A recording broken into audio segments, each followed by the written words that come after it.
Hey, it's Liam. I'm back with more films that were never made, films about movie theaters. Just taking a break from work, so I'm gonna make this go. It won't be as long as I was before because I don't even want to watch videos that are 10 minutes long either. So I'll probably do less. Good news is that I did count them all, and there are not 100 in total. There are only 92. So if I do less, it'll be more videos, but it's not as many as I thought there was gonna be. I must have run out of steam at the end 4 years ago and said, heck, 90 is enough. So we're starting with number 21. I numbered them because, all right, 21. Theater management turns a blind eye to a young homeless theater hopper. So this one's one of those good feel kind of things. The sad stories and good feelings about treating people well. There must obviously be a person in there in that story who is unsympathetic to the young person and just unsympathetically harsh to them. And like, why? Like, sorry for everyone whose name is Karen. I have a cousin who's Karen. She's very nice. But the people who are just knee-jerk as horrible reactions to people for no reason, like there's no injury to you. So is there, the theater management turns a blind eye to a young theater hopper, but is there like a lower manager that creates tension in that story so that the juxtaposition between the sympathy and the lack of sympathy can be shown in it? And what is the young person's story is, and why is the management sympathetic to them? Does the management also have a story? Maybe not the same, but or does the owner of the theater wish they had once upon in the past? So there's lots of places that you can go with these two things. And you know what, like the homeless theater hopper, why is he or she spending the day there? Are they avoiding people? Are they really homeless? Are they avoiding things from home? Nobody really knows what assumptions are being made and what's the real story. So I thought that one was an interesting one to start with. The next one is not serious at all. It is projection booth hi-jinx. That's it. 3 words, projection booth hi-jinx. It's just slapstick nonsense. Almost a cartoon level of not hi-jinx. I use the word hi-jinx with a hyphen, hi-jinx. So what goes on in a projection, like, is it a modern projection booth, or aren't those just mechanics? To be honest, I have no idea what the machinery goes on up there. I have no idea. So is it more of like in days, like years past, kind of like a movie house with a big cinema with a stage and the curtain and the whole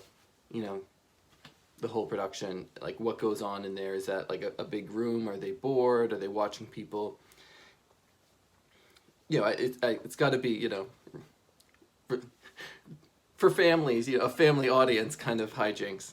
But you could do a lot of fun with that. Are the troublemakers?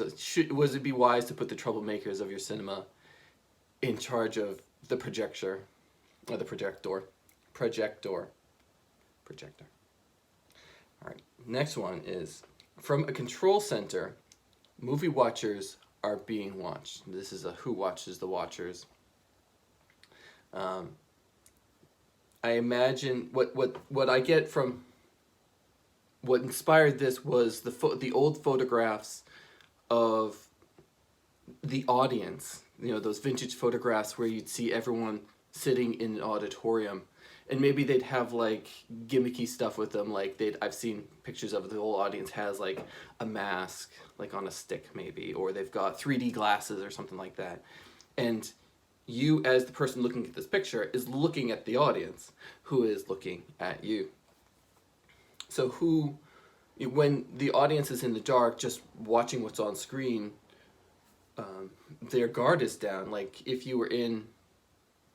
in a well-lit public space and there were people there just staring, you might notice. But when you can't notice, who are these people? Why are they watching? What kind of movie is this? What are they watching for? Are they just watching, to see who picks their nose, who puts someone's hand under someone's shirt to, you know, are they watching to see what they, is it like a test audience where they're reacting to a movie that's not been released yet, like, oh, did they laugh at that joke? Yes, no, you know, those kind of, what kind of control center, why are they watching, is it nefarious? I don't get into that, there's just lots of places to go with it. But the inspiration were those old photographs where people just loved that they were in the cinema and having a good time. Now it's just like, you just go in, do your stuff, and then leave. There's no, this is not like a special event kind. You don't get dressed up just to go to you might get dressed up to go with someone, but just the occasion of going to the cinema.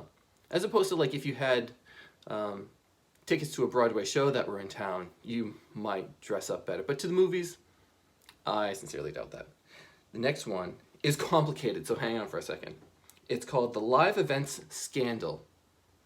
Okay? So the Live Events Scandal, it switches between courtroom drama and the screenings of fake live music performances or rigged sporting goods. So that's a lot to take in. So there's the live events. The premise here is that there are live events that are, I mean, now we have streaming, but it wasn't big in 2019 yet. So you would have a concert that was sold out and you would stream it live in theaters.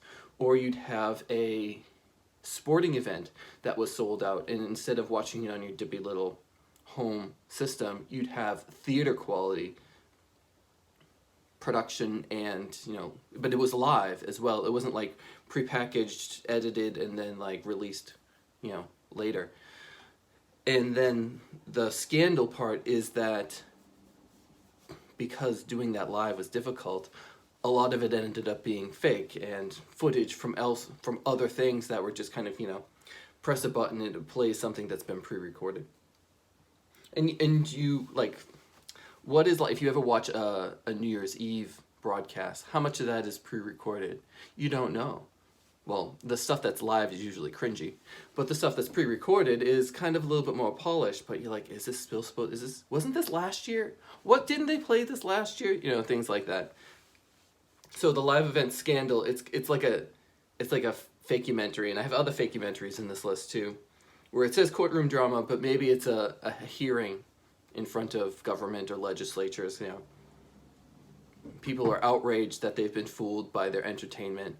And the rigged sporting goods might be, I mean, it could be fight matches, either boxing, kicking, all the one-on-one fight matches, or rigged matches with teams or refs or league officials, things like that. So the live events scandal. So I thought that was, I don't know where that was inspired from, but that's what that is. Maybe the last one I'll go to today is just easy. It's just called IMAX in IMAX. So you say like, hey, go see this movie. It's in IMAX.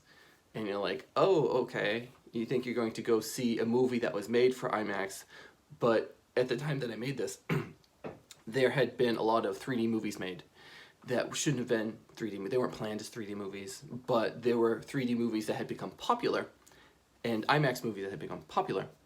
So the studio execs say, hey, do we have anything that we can ride this with, this wave of popularity with? And so they would take a whole bunch of movies that were maybe more or less big in scale and try to shoehorn them into 3D or IMAX by adding effects.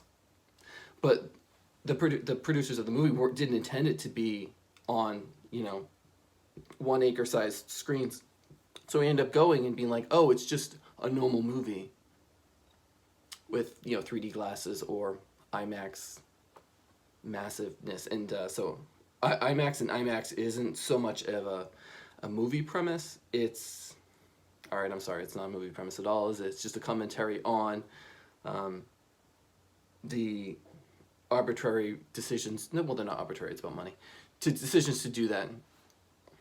The IMAX. I've seen a 3D movie where it's really just dust out of focus in the foreground. There's not really any 3D aspects in the movie at all, and it was not worth the extra bucks that we paid for it. So that's it for today. It was only 5, but it's now at 10 minutes anyway, because I've prattled on for a little bit longer. Thank you for watching. This is Liam from Base Dated, and I've got a lot more of these things to go to, so I hope you tune in. I'll start a playlist, and I'll like point to the corner or something. Maybe I'll figure out how to use those things too, or maybe like end cards. Maybe I'll figure out how to use end cards by the end of this series. So thank you for watching. You can like, you can subscribe, you can leave a comment. If you have any ideas, I'll put the descriptions of this in the description as well. So thank you for watching. I'll see you next time.